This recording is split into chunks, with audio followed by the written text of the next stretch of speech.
अस्सलाम वालेकुम। मेरी ये वीडियो उस भेड़ चाल से हट के है जिस भेड़ चाल के ऊपर बहुत सारी वीडियोस मैं देख चुका हूँ। अहराम मिस्र के हवाले से बहुत सारे लोगों ने वीडियोस बनाई और बहुत सारे लोगों ने एक ही मौक़िफ़ इख्तियार किया कि अहराम मिस्र जो हैं वो दुनिया का एक अजूबा हैं और किस तरह से आज से 2000 साल पहले जब कोई टेक्नोलॉजी मौजूद नहीं थी तो इसको किस तरह से डिज़ाइन किया गया, इसको किस तरह से बनाया गया और इतने वज़नी और भारी पत्थर उनको किस तरह से उठाकर एक दूसरे के ऊपर रखा गया और इतनी बुलंदियों तक पहुंचाया गया, जबकि आज के तरक्की याफ्ता दौर में और टेक्नोलॉजी के दौर में उन पत्थरों को इतनी बुलंदी तक उठाना मुमकिन नहीं है। आज अगर कोई बनाना चाहे उन अहराम मिस्र को तो नहीं बना सकता। लेकिन मैं आपको एक डिफरेंट पॉइंट ऑफ व्यू के हवाले से इस चीज़ को वाज़े करने की कोशिश करूँगा।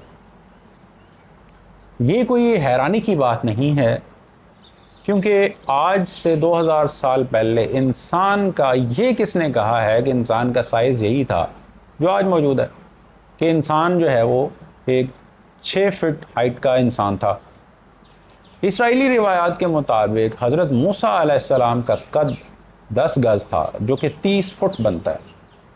आज अगर आप 30 फुट की बात करें, 30 फुट कितनी बुलंदी होती है, तो तकरीबन एक ट्रिपल स्टोरी बिल्डिंग की जो हाइट है वो तकरीबन 30 फुट होगी।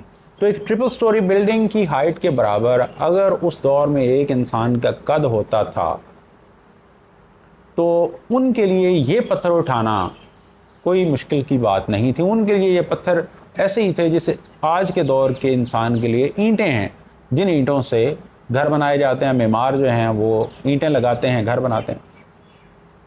अगर फ़र्ज़ करें कि आज से कोई 2000 साल बाद कोई इंसानों का साइज़ जो है वो एक इंच हो जाता है, एक इंच के इंसान होते हैं, तो वो आज की बनी हुई इमारतें इंसान की देखें और वो साफ ज़ाहिर है वो उनके लिए हैरानी होगी कि इतनी बड़ी बड़ी इमारतें और इतनी बड़ी बड़ी ईंटों के ब्लॉक जो है वो किस तरह से उस दौर के इंसानों ने उठाए।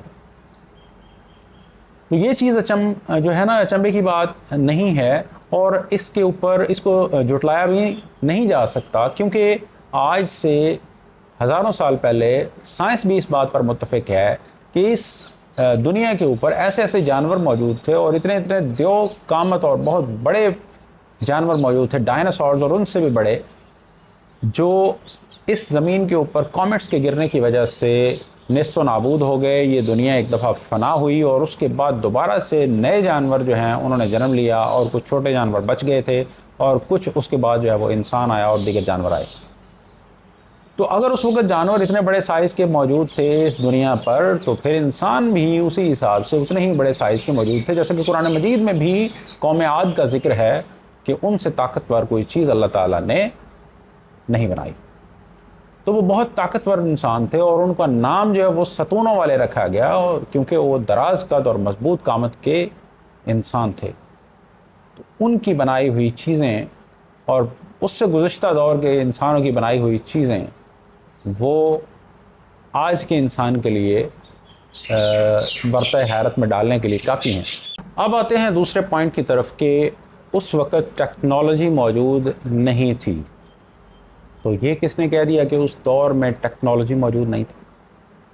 आज आप लोगों ने, हम लोगों ने देखा है कि वो जो अहराम मिस्र से जो ममीज़ बरामद होती हैं वो किस तरह से उनको महफूज बनाया गया था। आज के दौर में इंसान की लाश को कुछ अरसे तक महफूज रखना हो तो सर्द खाने में रखा जाता है और वहाँ पे भी उसके ख़राब होने का अंदेशा होता है, लेकिन वो आज से 2000 साल पहले किए महफूज किए गए अजसाम आज तक मौजूद हैं। तो टेक्नोलॉजी की एक झलक तो ये है। दूसरी झलक ये है कि वो जो अहराम मिस्र हैं वो बाहर से जिस तरह से डिज़ाइन है करदा नज़र आते हैं, अंदर से वो खाली नहीं है और ना ही अंदर से मुकम्मल भरे हुए हैं, बल्कि अंदर उनके सुरंगों की तरह के रास्ते हैं, टनल्स की तरह के रास्ते हैं और उन रास्तों के अंदर वायरिंग हुई हुई है। और वो वायरिंग जो है उसकी वजह से बहुत सारे साइंसदान परेशान हैं कि वायरिंग क्यों है। क्या उस वक़्त कोई बिजली होती थी या बिजली का कोई निज़ाम मौजूद था? तो फ़िलहाल साइंस के पास इसकी हतमी कोई जवाब मौजूद नहीं है, लेकिन एक अंदाज़ा लगाया जा सकता है। आजकल साइंस तजर्बात कर रही है बिजली को एक जगह से दूसरी जगह मुंतकिल करने का, और वो इस तरह से मुंतकिल की जाए कि बीच में कोई ज़रिया, कोई वास्ता, कोई तार ना हो, बल्कि जिस तरह से ये मोबाइल फ़ोन के सिग्नल जो हैं वो एक जगह से दूसरी जगह ट्रैवल होते हैं, बिजली भी इसी तरह से एक जगह से दूसरी जगह ट्रैवल करवाई जा सके। और इसमें कुछ हद तक कामयाबी भी मिली है।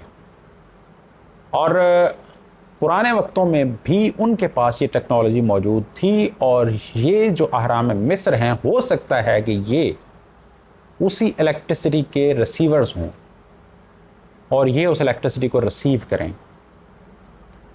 अभी आप उस टेक्नोलॉजी की बात जब वो आएगी तो वाज़ेह होगी, लेकिन अभी आपने आसमानी बिजली तो ज़रूर देखी होगी। आसमानी बिजली किस तरह से कड़कती है और कड़क कर किस तरह से ज़मीन पर गिरती है, बीच में वास्ता कौन सा है, क्या कौन सी तार है रास्ते में। कोई वायर आपको नज़र नहीं आएगी, कोई तार आपको नज़र नहीं आएगी, लेकिन इसके बावजूद आसमान से और बादलों से ज़मीन तक पहुंचती है, और दरमियान में कोई तार, कोई वायरिंग मौजूद नहीं। और अब साइंसदान इसी पे वर्क कर रहे हैं कि किस तरह से हम इलेक्ट्रिसिटी को एक जगह से दूसरी जगह मुंतकिल करें। अब जिसको ज़रूरत होगी, इसी तरह से सैटेलाइट्स का निज़ाम होगा, और इस सैटेलाइट के निज़ाम के ज़रिए से वो बिजली किसी एक जगह से दूसरी जगह भेजी जाएगी। तो यहाँ से ये नतीजा निकाला जा सकता है वाज़े तौर पर कि उस वक़्त टेक्नोलॉजी का जो लेवल था वो आज के दौर से बहुत आगे था। वो लोग जिसामत में, कदोकामत में भी ज़्यादा थे और टेक्नोलॉजी में भी ज़्यादा थे।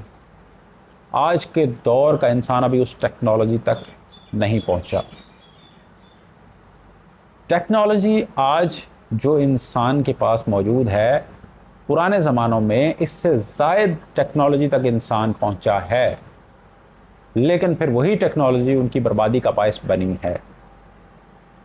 जैसा कि अब चांसेस मौजूद हैं कि जिस तरह से इस इंसान ने ज़मीन को हलाकत में डालने के लिए और इसकी तबाही के लिए जो कुछ सामान बना रखा है, अगर कोई मज़ीद जंग होती है, जिस तरह से वर्ल्ड वार 3 जो है उसके होने का चांस है, तो अगर ऐसी सूरत पैदा होती है तो ये दुनिया एक दफ़ा से फिर ख़त्म हो जाएगी, और फिर अगर अल्लाह चाहेगा तो इस पर फिर नए इंसान आबाद कर देगा, और अगर नहीं चाहेगा तो इसको ख़त्म कर देगा। वो अल्लाह की चाहत पर है।